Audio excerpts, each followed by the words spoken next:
क्या लगता है आपको यही यही लोकतंत्र, यही नया भारत है? मोदी जी ने क्या इसी नए भारत की बात हम लोगों से कही थी?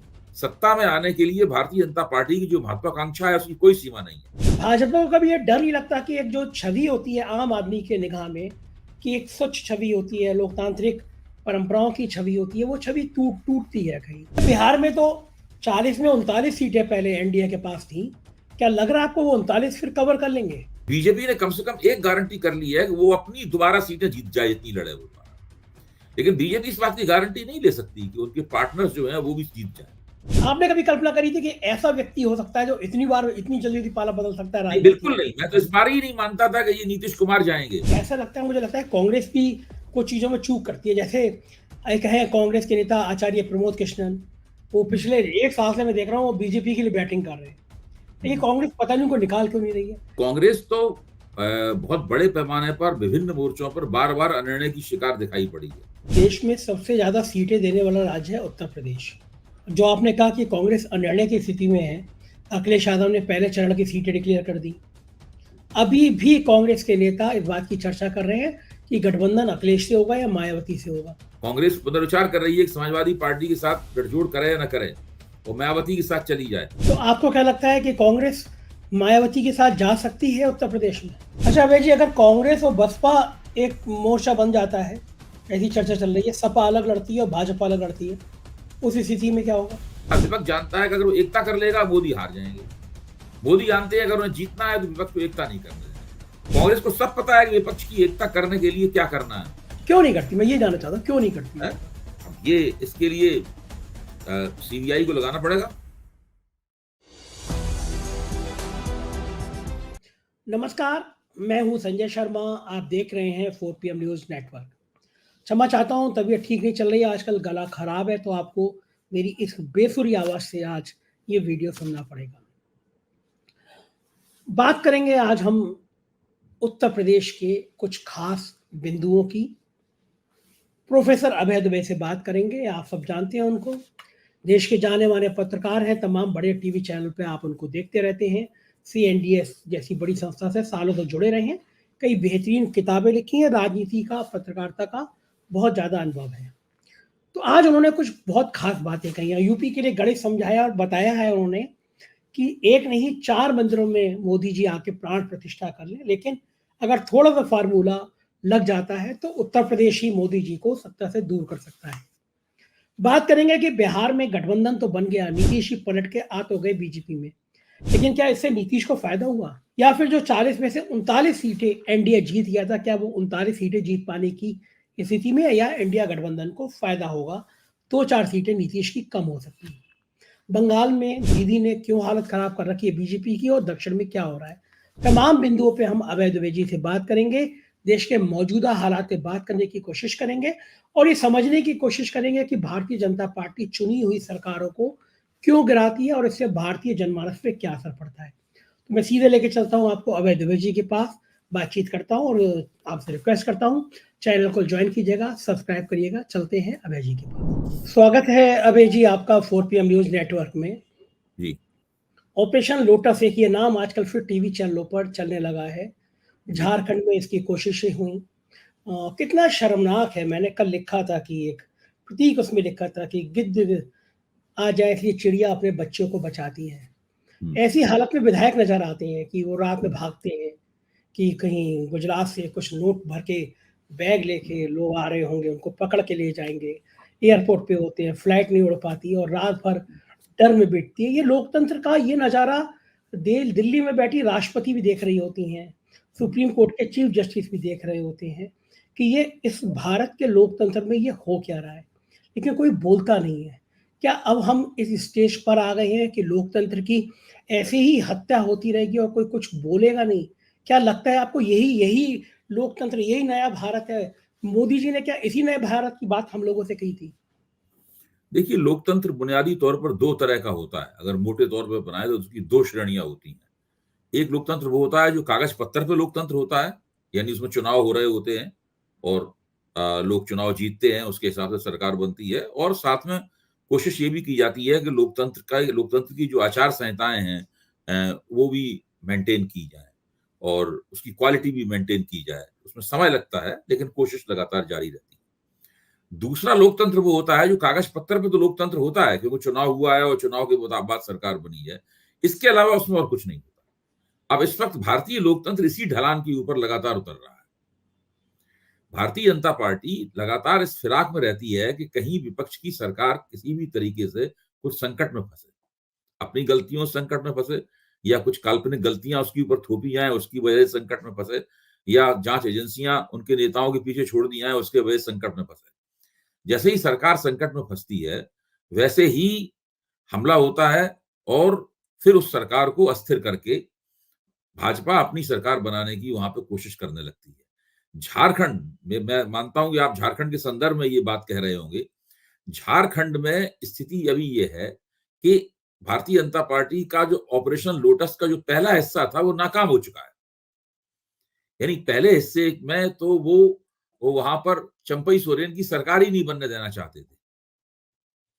जब पहले हिस्से में कामयाब नहीं हो पाए, तो अब ऑपरेशन लोटर का पार्ट 2 शुरू हो रहा है। वो पार्ट 2 ये है कि जो चूंकि चंपई सोरेन ने शपथ ले ली है, कोई तर्क नहीं बचा था राज्यपाल के पास कि उनकी शपथ को टाल पाते, इसलिए राज्यपाल ने शपथ तो दिला दी उनको। लेकिन अब जब उन्हें विश्वास मत प्राप्त करना है, तो अब पूरी कोशिश हो रही है कि उन्हें विश्वास मत न प्राप्त होने पाए। तो उसकी तमाम कोशिशें हो रही हैं। बड़ी जैसे दिल्ली में आम आदमी पार्टी की सरकार के पास बहुत बड़ा बहुमत है। इनके पास तो केवल 8 ही सीटें हैं भाजपा के पास। आम आदमी कांग्रेस के पास कोई नहीं है, बाकी सारी सीटें तो आम आदमी पार्टी के पास है। इसके बावजूद भी यहां भी कोशिश होती रहती है कि किसी तरह कुछ एमएलए तोड़ लिए जाए, कुछ ये कर दिया जाए, कुछ वो कर दिया जाए। तो ये प्रक्रियाएं यहां भी चलती रहती हैं। इसकी कोई सीमा नहीं है। सत्ता में आने के लिए भारतीय जनता पार्टी की जो महत्वाकांक्षा है, उसकी कोई सीमा नहीं है। मैं इसमें कोई बुरी बात नहीं मानता।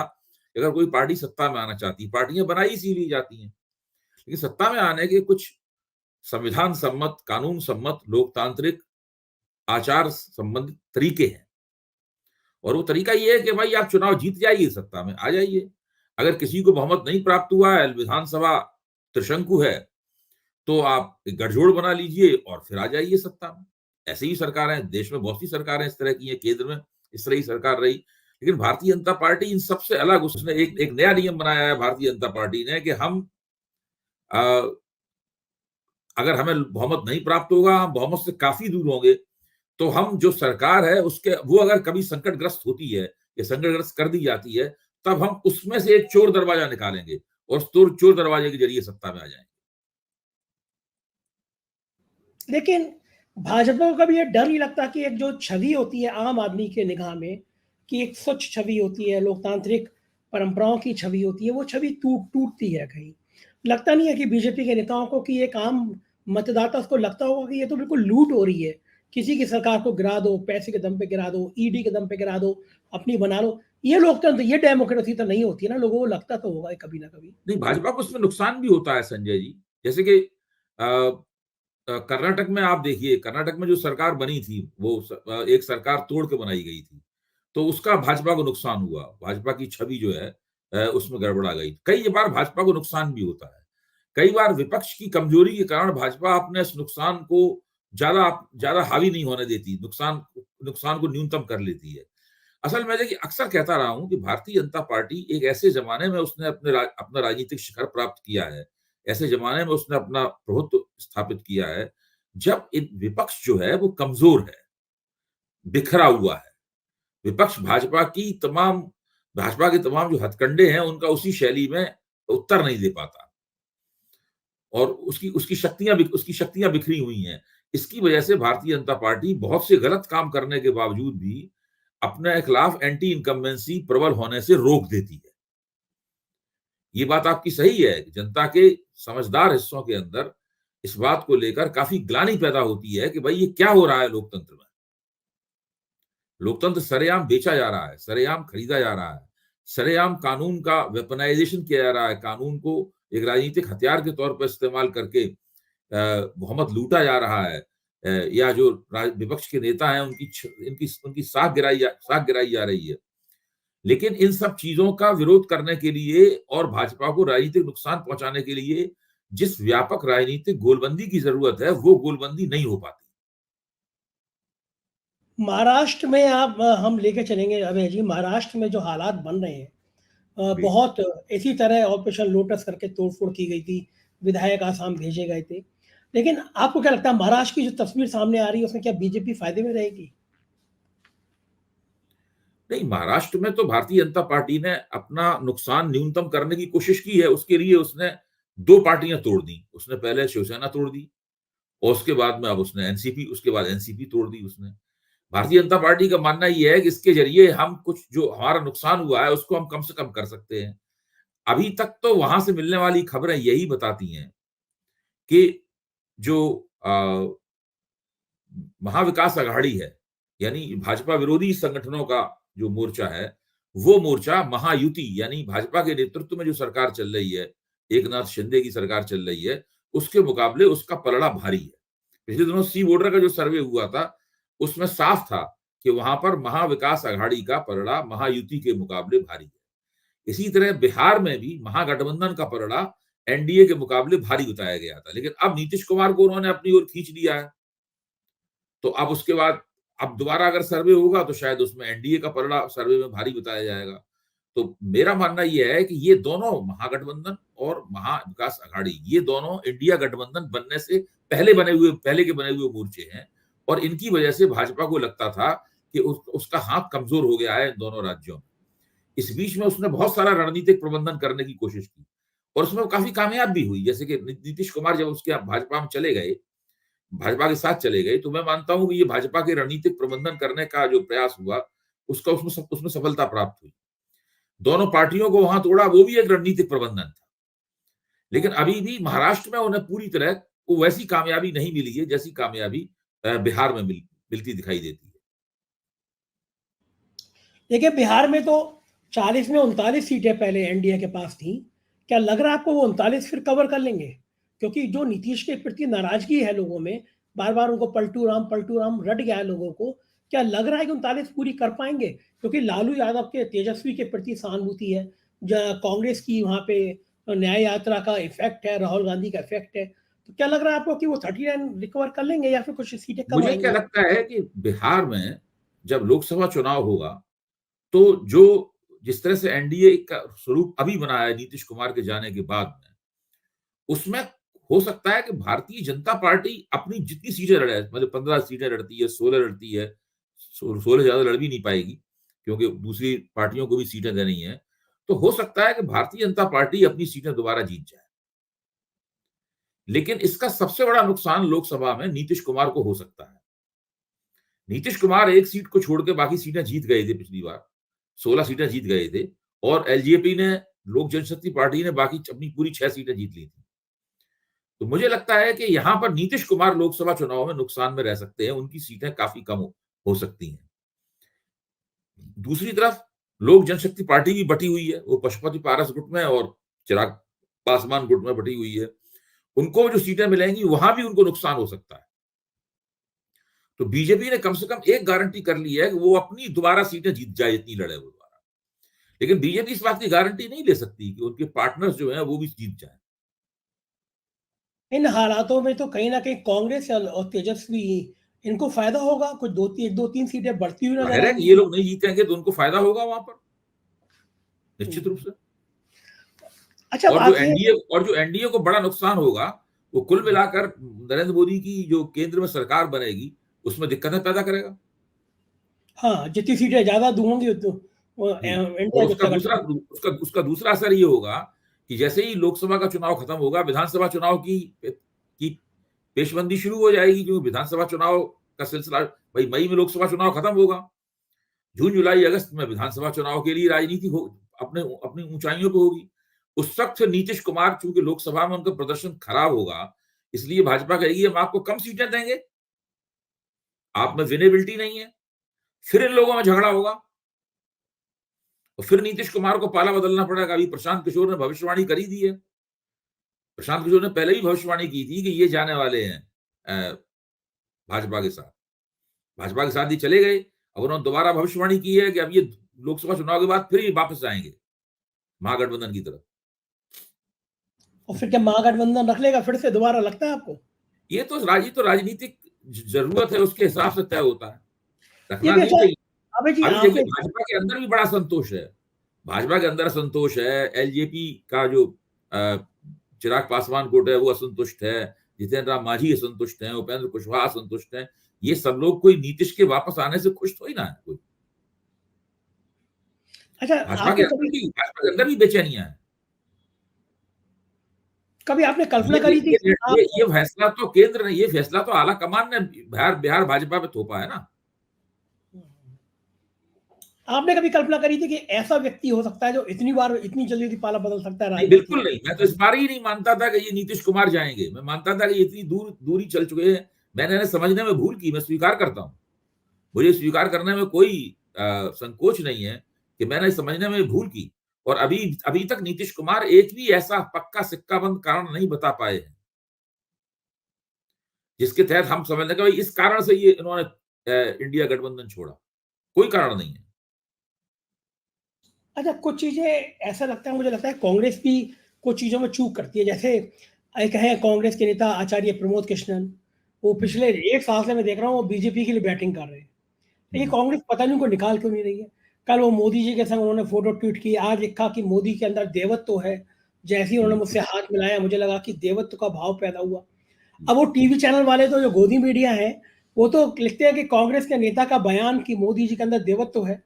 तो ये क्या कारण है, ये प्रमोद कृष्णन की रवानगी क्यों नहीं कर रहे हैं? मतलब वो, ये कांग्रेस को क्या लगता है? नहीं, कांग्रेस तो बहुत बड़े पैमाने पर विभिन्न मोर्चों पर बार बार अनिर्णय की शिकार दिखाई पड़ी है। अगर कांग्रेस अनिर्णय की शिकार नहीं होती तो फिर अशोक गहलोत और सचिन पायलट के बीच की जो तकरार थी, उस तकरार का फैसला बहुत पहले हो गया होता। अगर कांग्रेस अनिर्णय की शिकार नहीं होती तो अ, सिद्धू और अमरिंदर सिंह के बीच पंजाब में जो तकरार थी, उसका बहुत पहले ही फैसला हो गया होता। कांग्रेस तो बहुत अपने सांगठनिक निर्णय लेने में भी बहुत ज्यादा देरी करती है। जब तक गांधी परिवार के ऊपर कोई विशेष रूप से आक्षेप न करे, बहुत ज्यादा अटैक न करे, तब तक कांग्रेस में आला कमान चेतता ही नहीं है। अब वो साफ लोगों को लग रहा है कि ये आचार्य प्रमोद कृष्ण कांग्रेस छोड़ने की भूमिका बना रहे हैं। जैसे ही राम मंदिर में लोगों ने कहा कि हम नहीं जाएंगे, तभी उन्होंने कहा था कि आज मेरा मन बुझ गया और आज मेरा हृदय टूट गया। ऐसा बोले थे ना बोले? तो अब तो वो कह रहे हैं कि मोदी जी भी मेरे संभल में आएंगे। संभल एक ऐसी कॉन्स्टिट्यूंसी है जहाँ पे बीजेपी की जीतने की उम्मीद ना के बराबर है। मुस्लिम को बाहुल इलाका है, वहाँ उनका आश्रम है। तो वहाँ पे प्लानिंग है कि मोदी जी को अपने आश्रम में बुलाएं और बीजेपी से संभल से चुनाव लड़े प्रमोद जी। कांग्रेस इतनी लिबर्टी दे रही है। नहीं, ये सब कुछ हो सकता है। देखिए, मैं फिर कहता हूं कि विपक्ष कमजोर और बिखरा हुआ है। विपक्ष के अंदर रणनीति विहीनता है, योजना विहीनता है, प्लानिंग नहीं है, संकल्प नहीं है विपक्ष में। इस चीज का फायदा मोदी जी को और भारतीय जनता पार्टी को बहुत होता है। वरना अगर आप वोटों के लिहाज से देखें तो मोदी के पास इतने वोट नहीं है कि वो बहुत बड़ा उनका बहुमत जो है वो इतना बड़ा नहीं है। एक चीज़ और बताइए मुझे अभय जी, देश में सबसे ज़्यादा सीटें देने वाला राज्य है उत्तर प्रदेश। जो आपने कहा कि कांग्रेस अनिर्णय की स्थिति में है, अखिलेश यादव ने पहले चरण की सीटें डिक्लेयर कर दी। अभी भी कांग्रेस के नेता इस बात की चर्चा कर रहे हैं कि गठबंधन अखिलेश से होगा या मायावती से होगा। बिल्कुल। मोटा चुनाव में आज तो टीवी पे खबर चल रही है, संजय जी, आज तो टीवी पे खबर चल रही है कि माया को कांग्रेस का साथ और साथ में क्वेश्चन मार्क, ये चल रही है। कांग्रेस पुनर्विचार कर रही है कि समाजवादी पार्टी के साथ गठजोड़ करे या न करे, वो मायावती के साथ चली जाए। अब मायावती तो इंडिया गठबंधन की सदस्य है नहीं, इसका मतलब उत्तर प्रदेश में इंडिया गठबंधन टूट जाएगा। अगर कांग्रेस मायावती के साथ जाती है या उन्होंने मायावती के साथ कोई गठजोड़ हो जाता है तो उत्तर प्रदेश में इंडिया गठबंधन टूट जाएगा और इसका भी भारतीय जनता पार्टी को बहुत फायदा होगा। तो आपको क्या लगता है कि कांग्रेस मायावती के साथ जा सकती है उत्तर प्रदेश में? भाई, कांग्रेस का जो आला कमान है, वो कांग्रेस का जो प्रादेशिक नेतृत्व है, इन दोनों के बीच में जैसा तारतम्य होना चाहिए, जिस तरह की सलाह समिति के साथ दोनों को काम करना चाहिए, इस तरह का तादात्म्य होना चाहिए, वो तादात्म्य नहीं दिखाई पड़ता है। कांग्रेस का जो प्रदेश का नेतृत्व है, एक तरफ है अजय राय जो कांग्रेस के अध्यक्ष हैं, दूसरी तरफ कांग्रेस की पुरानी हस्तियां हैं जैसे कि सलमान खुर्शीद, एक जमाने में कांग्रेस के अध्यक्ष रह चुके हैं और कांग्रेस का काम करते थे वहां पे। अब उनका निर्वाचन क्षेत्र है फरक्काबाद। अब इस वक्त इन दोनों को ही लग रहा है कि अखिलेश ने उनकी बात नहीं रखी। सलमान खुर्शीद का मानना यह था कि भाई फरक्काबाद की निर्वाचन क्षेत्र हमें दे दो, तो हम 11 सीटों में मनवा लेंगे अपनी पार्टी को। अब अखिलेश ने पहली सूची घोषित की और उसमें फरक्काबाद का उम्मीदवार भी घोषित कर दिया है। तो इस बात पे काफी नाराजगी है। तो अब देखिए वहां पर क्या होता है। कांग्रेस ने अभी तक, अगर कांग्रेस कहती है हमें 25 सीटें चाहिए, तो कांग्रेस को 25 निर्वाचन क्षेत्रों में अपने उम्मीदवार खड़े करने होंगे ना, 25 निर्वाचन क्षेत्र चुनने होंगे। तो उसको अखिलेश को 25 निर्वाचन क्षेत्रों की सूची सबमिट कर देनी चाहिए। ये 25 निर्वाचन क्षेत्र हैं जिसमें हम अपने उम्मीदवार लड़ाएंगे, ये उम्मीदवार हमारे लिए, सीटें हमारे लिए छोड़ दो। कांग्रेस ने 25 तो क्या 11 की भी यही सूची सबमिट नहीं की है। तो ये अभी संकेत क्या राम गोपाल जी से जब ये सवाल पूछा गया तो उन्होंने कहा कि अभी तो हम तो भाई हमने अभी 16 की कर दी सूची सबमिट, थोड़े दिनों में हम दूसरी भी सूची दे देंगे और थोड़े दिनों में तीसरी सूची भी दे देंगे। जब कांग्रेस का नाम लिया गया तो उन्होंने कहा हमारा कांग्रेस का समझौता हो चुका है। वो कह रहे हैं समझौता हो चुका है। कांग्रेस की तरफ से ये है कि हम वो खुश नहीं है 11 के प्रस्ताव से, वो 25 मांग रही है। और अब पीठ पीछे बहुजन समाज पार्टी से के साथ भी बातचीत होने लगी है। तो कुल मिलाकर विपक्ष की एकता का नजारा उत्तर प्रदेश में काफी गड़बड़ाया हुआ है। अच्छा अभय जी, अगर कांग्रेस और बसपा एक मोर्चा बन जाता है, ऐसी चर्चा चल रही है, सपा अलग लड़ती है और भाजपा अलग लड़ती है, उस स्थिति में क्या होगा? भाजपा को फायदा होगा। और इन दोनों को कितनी कितनी सीटें मिल पाएंगी? देखिए मैं आपको एक बिल्कुल ऐसा फार्मूला बताता हूं जो बचकाने किस्म का आपको लगेगा, लेकिन हम लोग अभी चुनाव मई तक चलेगा और मई तक हम लोग बार बार इस फार्मूले का इस्तेमाल करेंगे। विपक्ष जानता है कि मोदी को किस तरह हराया जा सकता है? और मोदी जानते हैं कि विपक्ष को किस तरह हराया जा सकता है। दोनों जानते हैं कि ये कोई रॉकेट साइंस नहीं है। सीधा फार्मूला, विपक्ष जानता है कि अगर वो एकता कर लेगा मोदी हार जाएंगे। मोदी जानते हैं अगर उन्हें जीतना है तो विपक्ष को एकता नहीं करने देनी। मोदी जी कामयाब है, विपक्ष नाकाम। बिल्कुल सीधी बात है। विपक्ष अगर एकता कर लेगा, भाजपा के अंदर बहुत बेचैनियां होंगी, बहुत परेशान होगी। देखिए अगर विपक्ष में एकता मजबूती से कायम रहती, महाराष्ट्र में भाजपा हार जाती, बिहार में भाजपा हार जाती। अगर सारा विपक्ष एक साथ आ जाए तो 30-35 सीटें उत्तर प्रदेश में भाजपा के। मैं कहता हूं एक नहीं 3 राम मंदिर बना दे भाजपा, 4 बार प्राण प्रतिष्ठा हो जाए वहां, इससे ही बड़े समारोह कर दो। अगर कांग्रेस, बसपा, सपा और आरएलडी, राष्ट्रीय लोकदल, तीनों एक साथ आ जाएं तो आप तय समझिए भाजपा 30-35 सीटें भाजपा के यहां से निकल जाएंगी उत्तर प्रदेश। कितने भी राम मंदिर बना दो आप। ये जो मैथमेटिक्स है, इस मैथमेटिक्स बहुत पावरफुल कर क्यों नहीं पा रही कांग्रेस? है। कर क्यों नहीं पा रही? और कांग्रेस को सब पता है कि विपक्ष की एकता करने के लिए क्या करना है, लेकिन वो काम वो नहीं करती। क्यों नहीं करती? मैं ये जानना चाहता हूं, क्यों नहीं करती? क्यों नहीं करती? अब ये इसके लिए सीबीआई को लगाना पड़ेगा। नहीं, आपसे ज्यादा अनुभवी कोई आदमी नहीं है। तो आपने पूरी दौर देखा है कांग्रेस का, इतने खराब हालत में, इतने खतरनाक हालात में है। दोबारा मोदी जी आ गए तो कांग्रेस का क्या होगा सब जानते हैं। भाई तब भी जैसे कि हम लोग जब कांग्रेस के प्रश्न विचार करते हैं, कभी कभी लोग मायावती के प्रश्न विचार करते हैं, मायावती ऐसा क्यों कर रहे हैं, मायावती अकेले क्यों लड़ना चाहती हैं। अभी 2022 में विधानसभा में अकेले लड़ी थी, उनका बहुत बुरी हालत हुई। फिर दोबारा क्यों अकेले लड़ना चाहती हैं? क्यों उनके बुद्धिजीवी जो हैं वो अखबारों में लिख लिख के उनके मायावती के पक्ष में तर्क देते हैं। बहुत सी ऐसी बातें हैं जिनको हम लोग यहाँ टीवी पे खुल के नहीं कह सकते, लेकिन एक बात तो है कि मायावती का हाथ कहीं दबा हुआ है, कहीं ना कहीं से वो डरी हुई है। उनको लगता है कि अगर वो भारतीय जनता पार्टी के खिलाफ खुल के आ गई और विपक्ष के मोर्चे के सदस्य बन गई तो भारतीय जनता पार्टी की सरकार उनको नहीं छोड़ेगी। अब सब हेमंत सोरेन का क्या हो रहा है, अरविंद केजरीवाल के पीछे ईडी पड़ी हुई है। जो लोग भाजपा के साथ चले गए, देखिए भाजपा के साथ चले गए उनको तो संबंध जाने बंद हो गए। अभी हसन मुशर्रफ के पास कोई संबंध नहीं आता है, राणे के पास कोई संबंध नहीं आता, अजित पवार के पास कोई संबंध नहीं आता, किसी के पास कोई संबंध नहीं आता। लेकिन अब ये लोगों के हाथ देखिए नीचे दबे हुए हैं बहुत ज्यादा।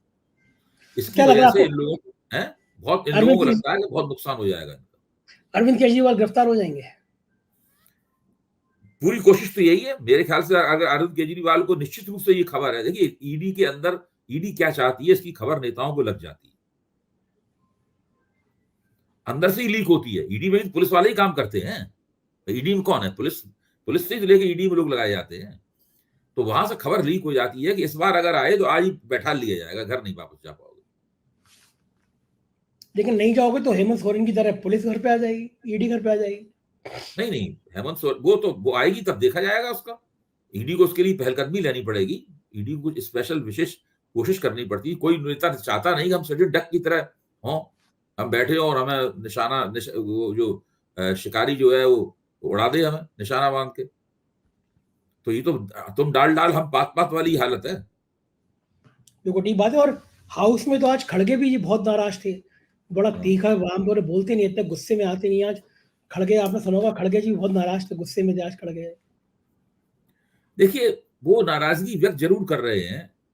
जब भारत जोड़ो यात्रा चल रही थी तो राहुल गांधी बार बार कहते थे कि हम विपक्ष के साथ मिलकर भाजपा को हराएंगे।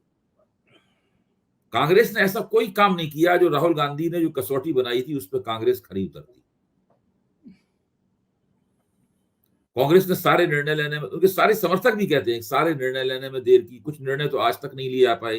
अब आप देखिए कि जो प्रकाश अंबेडकर हैं जो कि महाविकास अघाड़ी में, उन्होंने आज कह दिया कि आपने न्यूनतम साझा कार्यक्रम क्यों नहीं बनाया।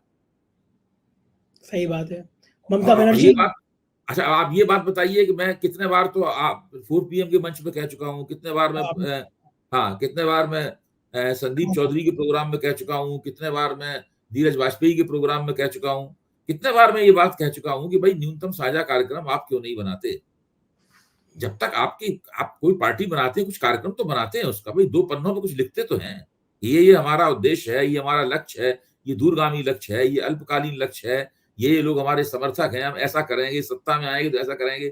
आज विपक्ष का गठबंधन जनता को ये लिखित रूप में देने के लिए तैयार क्यों नहीं है कि हम अगर सत्ता में आएंगे तो आपके लिए ये करेंगे। केवल ये कहना कि भारतीय जनता पार्टी ये गलत काम कर रही है, ये काफी नहीं है। जब आप कहते हैं भाजपा रोजगार नहीं दे पा रही, तो आपको कहना होगा कि आप रोजगार देंगे, ये रोजगार इस तरीके से देंगे। वो तो आपके न्यूनतम साझा कार्यक्रम से निकल के आएगा ना। तो ममता बनर्जी भी बहुत गुस्से में थी। सब लोग बहुत गुस्से में। देखिए कांग्रेस ने वो नहीं किया जो कांग्रेस को करना चाहिए था, और कांग्रेस को पता है कि उसे क्या करना था। ऐसी बात भी नहीं कि वो नादान बच्चे हों।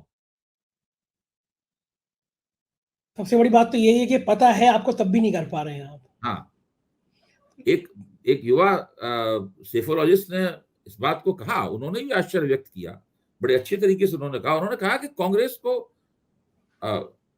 New what to be done but it did not do anything. बिल्कुल ठीक बात है। एक आखिरी सवाल, क्या लग रहा है कांग्रेस 2-4 दिन में फैसला करेगी या नहीं कर पाएगी? देखिए अब दिन बचे ही कहां हैं। आज 2 फरवरी है, अब दिन बचे ही कहां है। फरवरी 31 दिन की भी नहीं होती, ये फरवरी 29 दिन की है। तो इत्तेफाक से ये 1 दिन बढ़ गया, वरना 28 दिन की होती। तो अब फरवरी में 27 दिन बचे हैं, उसके बाद तो मार्च शुरू हो जाएगा। मार्च में तो चुनाव की घोषणा होनी है। कांग्रेस को जो फैसला करना है तुरंत करना चाहिए फैसला। बिल्कुल ठीक बात है। बहुत बहुत शुक्रिया अभय जी, राजनीति की इतनी विस्तार से हमको ये बातें समझाने के लिए। धन्यवाद। तो ये थे अभय दुबे जी, और आज ये बात कर रहे थे देश की राजनीति की। मुझे यकीन है आपको ये चर्चा पसंद आई होगी। अपनी राय से अवगत कराइएगा, चैनल को सब्सक्राइब करिएगा, ज्वाइन करिएगा। बहुत बहुत शुक्रिया। Thank you.